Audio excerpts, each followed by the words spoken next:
Assalamualaikum warahmatullahi wabarakatuh. Selamat pagi anak-anak. Salam sejahtera bagi kita sekalian.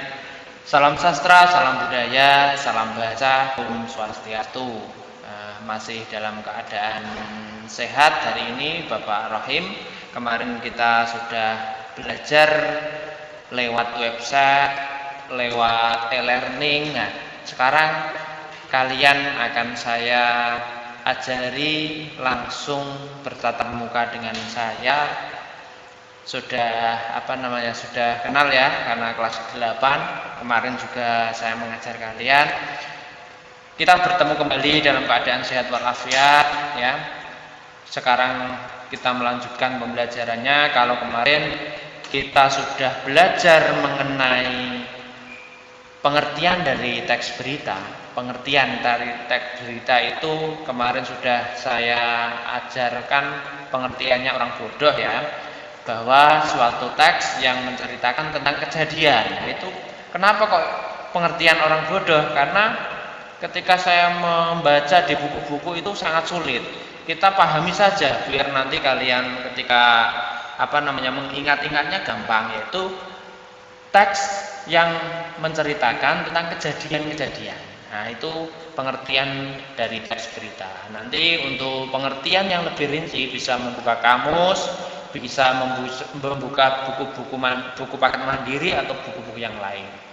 Kemudian setelah pengertian, kemarin kalian sudah baca di web saya di e-learning admin Miftahur Rahim. Kemudian untuk hari ini kita akan belajar tentang unsur-unsur teks berita. Nah, kemarin sudah pengertiannya, sekarang kita lanjut ke unsur. Unsur-unsur itu apa? Unsur adalah suatu hal yang bisa membangun.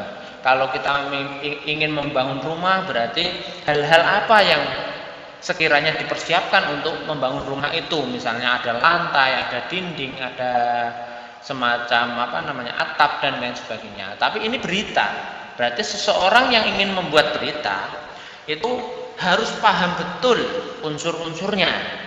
Nah, kamu mau buat rumah misalnya, kalau tidak tahu bahwa di situ ada dinding, ada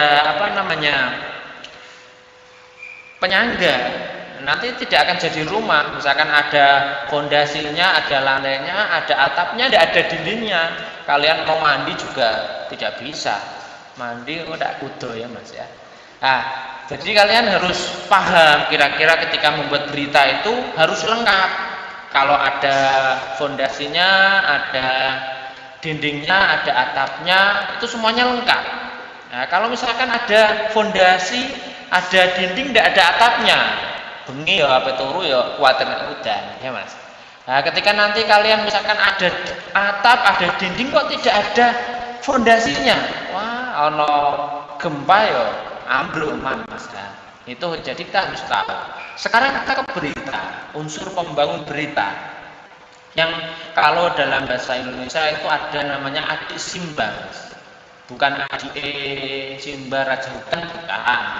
Tapi adik simbang itu singkatan, kepanjangannya adalah apa, di mana, kapan, siapa, mengapa, dan bagaimana. Jelas?